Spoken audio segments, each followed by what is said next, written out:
सास का घूंघट पार्ट 2। पिछले अंक में हमने देखा कि देविका अपने ससुराल में हर गलत बात का विरोध करती, तो उसकी वजह से देविका पर उसके ससुराल वाले बहुत अत्याचार करने लगे। एक दिन देविका ने सचिन से कहा, सचिन, मैं तुम्हारे घर में नहीं रह सकती, तुम मुझे आज ही मेरे घर शहर भेज दो, मैं अपने मम्मी पापा के पास रहूंगी। क्यों देविका, तुम शहर क्यों जाना चाहती हो? यहाँ तुम्हें किस बात की परेशानी है? किस बात की परेशानी नहीं है सचिन, तुम्हारे घर के आदमी औरतों के साथ जानवरों जैसा व्यवहार करते हैं, मैं ऐसे माहौल में नहीं रह सकती। देखो देविका, तुम्हें यहीं रहना होगा।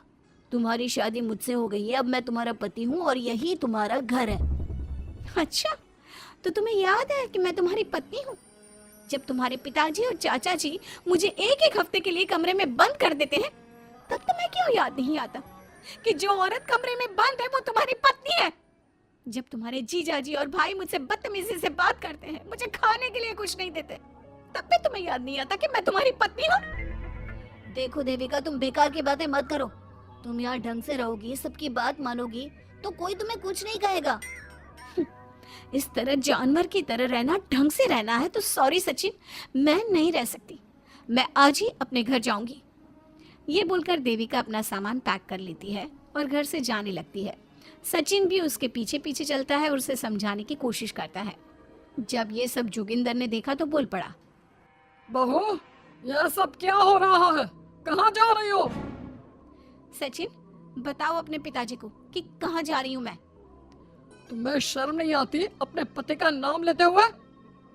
मैं अपने पति का नाम ले रही हूँ, इसमें आपको क्या परेशानी है? आपका नाम तो नहीं ले रही हूँ ना। देविका, ये किस तरह से बात कर रही हो तुम पिताजी से? जिस तरह से करनी चाहिए उस तरह से कर रही हूँ बात। इससे अच्छी तरह से मैं तुम्हारे घर के किसी भी आदमी से बात नहीं कर सकती। तीनों की बात सुनकर घर के बाकी लोग भी वहां आ जाते हैं। तभी जोगिंदर कहता है, हमारे घर की औरतें अपने मर्दों का नाम नहीं लेती। तुम्हारे शहर में होता होगा, लेकिन हमारे यहाँ पर ऐसा कुछ नहीं होता। बहू, सचिन तुम्हारा पति है, तुम उसका नाम मत लिया करो। तुम अपने पति का नाम लेने की जगह ए जी, ओ जी, सुनो जी कहा करो। पति ना परमेश्वर होता है। तो परमेश्वर का तो हम नाम लेते हैं। क्यों माँ जी, क्या आप अपने इष्ट देव का नाम नहीं लेती? माँ जी, ये सब इन पुरुषों के बनाए तौर तरीके हैं, औरतों को दबाने के लिए। ये बेशर्म लड़की ऐसा नहीं सुधरेगी। ये हमारे घर की औरतों को भड़का रही है। सचिन, तुम इसे चुप कराओगे या फिर मैं करूं? नहीं नहीं पिताजी, मैं अभी समझा देता हूँ। चलो देविका अंदर, और कितना तमाशा बनाओगे मेरा। सचिन, मैं अंदर नहीं बाहर जाऊंगी, अब मैं यहाँ नहीं रह सकती। देविका की बात सुनकर महेंद्र कहता है, भाई साहब, ये लड़की इस घर से और गांव से बाहर ना जानी चाहिए, नहीं तो हमारे घर और गांव की औरतें भी ऐसी ही हरकतें करेंगी, वो भी मर्दों के खिलाफ बगावत करेंगी। और मैं भी देखती हूँ कि मुझे घर से बाहर जाने से कौन रोकता है। बहू, इनसे बहस करने का कोई फायदा नहीं, तुम अंदर चलो। इस गांव के मर्दों के अंदर बहुत अहंकार भरा हुआ है। देविका किसी की बात नहीं सुनती और अपना सामान उठाकर घर से बाहर जाने लगती है। तभी वहां मोहन और कल्याण आते हैं। कल्याण देविका के हाथ में से उसका सूटकेस छीन लेता है और मोहन देविका को जोरदार थप्पड़ मारता है। देविका का सर दीवार में लगता है और वो बेहोश हो जाती है। देविका, देविका तुम ठीक तो हो? भैया, आपकी हिम्मत कैसे हुई मेरे पति पर हाथ उठाने की? सचिन, तुम जल्दी से देविका भाभी को अंदर कमरे में ले जाओ, मैं अभी वैद्य जी को लेकर आती हूँ। वीना जल्दी से वैद्य जी को लेकर आती है। वैद्य जी थोड़ी देर तक देविका की जांच करते हैं और कहते हैं, मुबारक हो आप सबको, आपकी बहू माँ बनने वाली है। अभी तो मैं आपको दवाई दे देता हूँ, लेकिन आगे इनके इलाज के लिए आपको दाई अम्मा को बुलाना होगा। ये बात सुनकर घर के सभी लोग खुश होते हैं। देविका को जब होश आता है, उसे ये बात पता चलती है तो वो बहुत खुश होती है। वो सबसे कहती है, मैं अपने बच्चे को यहाँ नहीं रख सकती। क्यों बहू, क्या हुआ? अब तुम ये सब बातें मत सोचो, तुम्हें आराम करना चाहिए। नहीं माँ जी, आप नहीं समझ रही। अगर मेरा बेटा हुआ तो इस घर के मर्दों की तरह अहंकारी और औरतों पर जुल्म करने वाला बनेगा, और अगर मेरी बेटी हुई तो वो जानवरों की तरह जुल्म सहने वाली बनेगी और दोनों ही अनपढ़ रहेंगी। देविका की बात सुनकर घर की सभी औरतों को पहली बार एहसास हुआ कि वो किस अंधकार वाले समाज में जी रही हैं। लेकिन फिर भी घर की सारी औरतें उसे ही समझाती हैं। बहू देखो, तुम्हारी बात सही है, लेकिन तुम इस हालत में सफर नहीं कर सकती।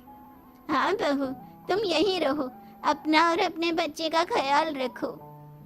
देखो ना देविका भाभी, हमें बिल्कुल भी पढ़ना लिखना नहीं आता, अपना नाम भी नहीं लिख पाते, तो आप मुझे थोड़ा पढ़ा दीजिए ना।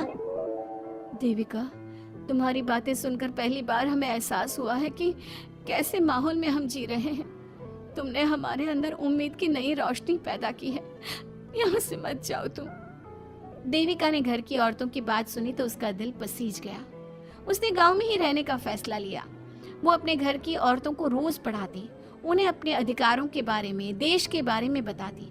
इसी तरह कई दिन बीत गए और एक दिन सुजाता ने सचिन से कहा, सचिन, देविका की तबीयत ठीक नहीं, तुम जल्दी जाकर दाई अम्मा को बुला लाओ ना।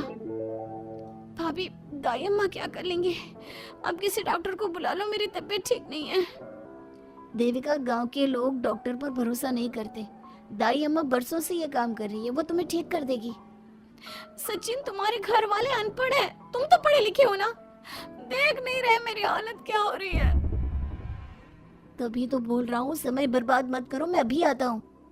सचिन दाई अम्मा को बुलाकर ले आता है। दाई अम्मा घरेलू नुस्खों से देविका का इलाज तो कर देती है। कुछ समय के लिए उसकी हालत भी स्थिर हो जाती है, लेकिन वो पूरी तरह से ठीक नहीं होती। फिर देविका सचिन से कहती है, सचिन, मुझे समझ में नहीं आ रहा, तुम मुझे डॉक्टर के पास क्यों नहीं ले जा रहे? मैं माँ बनने वाली हूँ और मुझे ये भी नहीं पता कि मेरा हेमोग्लोबिन कितना है। दाई अम्मा कर रही है ना तुम्हारा इलाज। लेकिन दाई अम्मा को कुछ समझ में नहीं आ रहा कि मेरे साथ क्या हो रहा है। अगर देखो तुम मुझे नहीं लेकर गए ना, तो मैं खुद ही चली जाऊंगी। अगले दिन देविका की तबीयत दोबारा बिगड़ जाती है और दाई अम्मा की किसी भी नुस्खे से वो ठीक नहीं हो रही थी। देविका ने सारी हिम्मत जुटाई और वो अकेले ही डॉक्टर के पास जाने लगी। उसे देखकर मोहन कहता है, बहू, इस हालत में कहाँ जा रही हो? आप लोगों के भरोसे रही ना, तो आप लोग मुझे मार ही डालोगे। डॉक्टर के पास जा रही हूँ मैं। बहू, तेरा दिमाग तो ठिकाने पर है। हमारे घर की औरतें मर्दों से इलाज नहीं कराती। हे भगवान, इन जाहिल लोगों को मैं कैसे समझाऊं?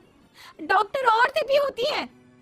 बहू, तो हमें पागल मत बना, हमने तो कभी कोई महिला डॉक्टर नहीं देखे। तो झूठ बोलकर निकलना चाहती है ना? इस गांव की सरहद से आप लोग कभी बाहर नहीं गए ना, इसलिए आप लोगों को नहीं पता कि महिलाएं डॉक्टर के अलावा क्या क्या है। ए लड़की, तुझसे तमीज से बात कर रहे हैं तो तू ज्यादा हवा में मत उड़। बोला ना एक बार, चल अंदर जा। चाचा जी, मैं अंदर नहीं जाऊंगी, डॉक्टर के पास जाऊंगी। मेरा इलाज सिर्फ डॉक्टर ही कर सकता है। ये बोलकर देविका घर से निकल रही थी कि तभी जोगिंदर ने उसे कमरे में ले जाकर बेड पर जोर से धक्का दे दिया, जिसकी वजह से देविका के पेट में चोट लग गई और वो दर्द की वजह से जोर जोर से चिल्लाने लगी। ये देखकर घर की सारी औरतें देविका को संभालने लगी। देविका, हिम्मत रखो, सब ठीक हो जाएगा। देविका भाभी, आप ठीक हो ना? माँ, कुछ करिए ना, भाभी की तबीयत बहुत खराब हो रही है। लेकिन मैं क्या कर सकती हूँ?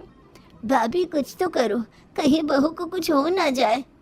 उधर जोगिंदर मेन गेट पर बड़ा सा ताला लगा देता है और कहता है, आज के बाद इस घर से कोई भी औरत बाहर नहीं निकलेगी। देविका का बच्चा भी इसी घर में होगा, ये जिंदा रहे या मर जाए। जोगिंदर की बात सुनकर सभी औरतें बाहर आती हैं।